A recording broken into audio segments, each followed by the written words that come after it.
Hello everyone, welcome back to my channel. आज की video में मैं बनाने वाली हूँ एक रेजिन क्लॉक, जिसके लिए मैंने रेजिन और हार्डनर ले लिया है। मैंने इस बार एक न्यू रेजिन हार्डनर यूज़ किया है क्राफ्टी बॉल का। सो मैं वेइंग मशीन ले लूँगी, उस पर मैंने डिस्पोजेबल ग्लास रख दिया है। और अब मैं लेने वाली हूँ रेजिन पोर करूँगी मैं। बहुत ही केयरफुली रेजिन पोर करेंगे हम, जितना हमें नीड है उतना ही लेंगे। सो मैंने 60 ग्राम्स रेजिन लिया है। अब मैं हार्डनर डालूँगी। बहुत केयरफुली पोर करें, क्योंकि ज़्यादा हो जाएगा तो आपका आर्टिकल ख़राब हो जाएगा। मैंने डाला है 20 ग्राम्स हार्डनर। उन दोनों को अच्छे से मिक्स करेंगे। Mixing is very important. आपको मिक्सिंग बहुत अच्छा करना है, रेज़न में कोई भी लम्स ना रहे, क्योंकि उसकी वजह से आपके आर्टिकल में बबल्स बन सकते हैं। बहुत अच्छे से मिक्स करना है। फिर मैंने ले लिया है MDF बोर्ड राउंड कलर का 8 इंचेस। उसको मैं सबसे पहले फेविक्रिल कलर वाइट से पूरा कलर करूँगी ताकि उसका बेस रेडी हो जाए। कलर बहुत अच्छे से करेंगे, एक मोटी लेयर लगाएंगे ताकि जो बैकग्राउंड का कलर है वो नज़र ना आए, पूरा डीप वाइट हो जाए। क्योंकि अगर आप जो भी काम करते हो, अगर आप बिल्कुल डल सरफेस पे करोगे तो आपका आर्टिकल उतना अट्रैक्टिव नहीं लगेगा, क्योंकि बैकग्राउंड का जो कलर होता है वो पॉपअप होता है। तो हमें हमेशा बेस कलर वाइट करना चाहिए, और अगर आप ब्लैक में काम कर रहे हैं तो आप ब्लैक कर सकते हैं। मैं पूरे आर्टिकल को वाइट कलर कर दूँगी। साइड के एजेस को भी वाइट करेंगे, कहीं से भी ब्राउन शेड ना रहे। कलर करने के बाद इसको कम से कम 1 से 2 घंटे ड्राई होने के लिए छोड़ दें, क्योंकि कलर अगर रहता है तो वो आपकी रेजिन या आर्टिकल को ख़राब करता है। तो आप पहले MDF को कलर कर लें, उसके बाद ही रेजिन का काम शुरू करें, क्योंकि इस रेजिन की शेल्फ़ लाइफ कितनी है वो हमें देखना होता है। 3:1 कर रहे हैं तो भी कम है, 2:1 कर रहे हैं वो तो बहुत ही कम है। उसके बाद ले लेंगे हम स्टोन्स। तो मैंने छोटे गोल्डन स्टोन्स लिए हैं, और मैंने थोड़ा सा ड्रॉ कर लिया था स्टाइल साइड में। हम उसके ऊपर उसको डालेंगे और अच्छे से उनको एक साथ लगा देंगे, ताकि हमें बस वो डिज़ाइन का लाइन सा आए। और सबसे इम्पॉर्टेंट चीज़ मैं आपको हमेशा बोलती हूँ कि आप अपने सेफ्टी गियर ज़रूर यूज़ करें, जैसे कि gloves, mask and disposable glasses, क्योंकि ये बहुत ज़रूरी है। क्योंकि रेज़न एक केमिकल है, तो उसके लिए सेफ्टी बहुत ही ज़्यादा इम्पॉर्टेंट होती है।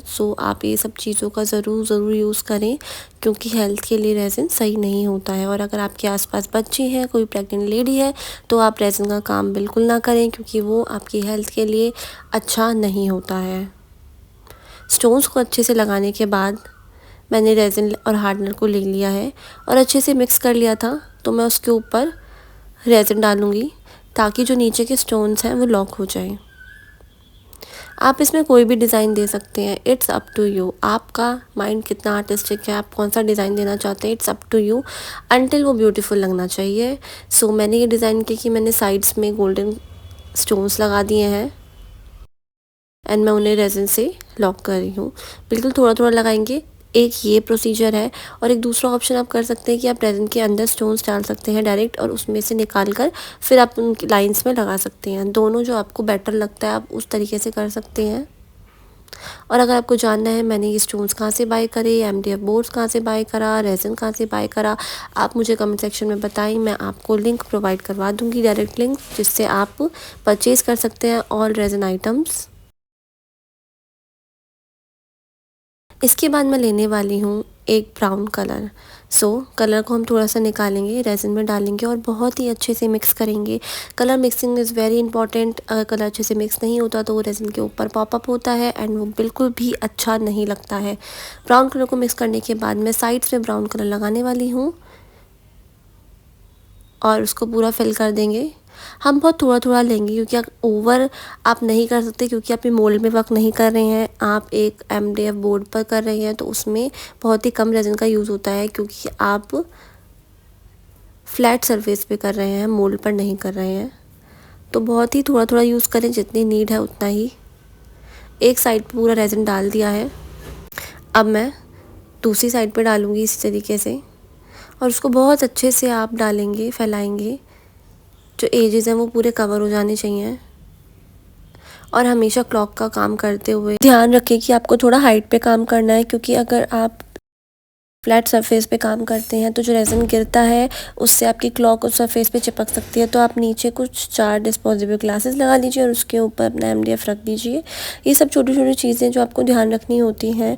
और अगर आप सीखना चाहते हैं डिटेल में रेज़न आर्ट, कैंडल मेकिंग, तो आप मेरा कोर्स भी ज्वाइन कर सकती हैं। उसमें मैं आपको पूरी डिटेल से सिखाने वाली हूँ कि आपको किन किन चीज़ों का ध्यान रखना चाहिए, किन किन चीज़ों का काम करना चाहिए और कहाँ से प्रोडक्ट आप खरीद सकती हैं, कौन से वेंडर्स आपको किस रेट पे क्या प्रोडक्ट अवेलेबल करा सकते हैं। सो उसके लिए आप मुझे कमेंट सेक्शन पे या मेरे इंस्टाग्राम पे भी DM कर सकते हैं। फिर मैं डालने वाली हूँ मिडिल में, इसमें मैंने वाइट कलर का यूज़ किया है और मैं पूरे सरफेस को उसी से कवर करने वाली हूँ। बहुत अच्छे से पोर करेंगे और फिर स्पैचुला की हेल्प से उसको पूरा फैला देंगे। बहुत ही लेस अमाउंट में आपको रेज़न का यूज़ करना है। ओवरली आप अगर रेज़न यूज़ करती हैं तो रेज़न ड्रॉप आउट हो जाता है और वो आपके प्रोडक्ट में चिपक जाता है और वेस्ट भी होता है। आप ज़्यादा से ज़्यादा कोशिश करें कि आप प्रोडक्ट को वेस्ट ना करें, क्योंकि रेज़न वैसे ही इतना एक्सपेंसिव होता है। तो आपको अपनी कॉस्ट पे ध्यान देना बहुत ज़रूरी है। अच्छे से पूरे रेज़न को कवर करेंगे। अच्छे से फैलाते हुए आप ध्यान रखें कि कोई भी बबल्स ना आए। बबल्स आते हैं तो आर्टिकल ख़राब होता है और फिर वो वैसा ही बन जाता है ड्राई होने के बाद। सो आपको बबल्स पॉपअप नहीं होने देने। आप स्प्रे का यूज़ कर सकते हैं, एसोप्रोपाइल स्प्रे, या फिर आप ब्लो टॉर्च का भी यूज़ कर सकते हैं। जो आपको सूट होता है आप उसको यूज़ कर सकते हैं। और अच्छे से सरफेस को आप फैलाएंगे और ये ध्यान रखिए कि मिडिल में जहाँ पे होल है वहाँ पे आपका रेज़न ना जाए।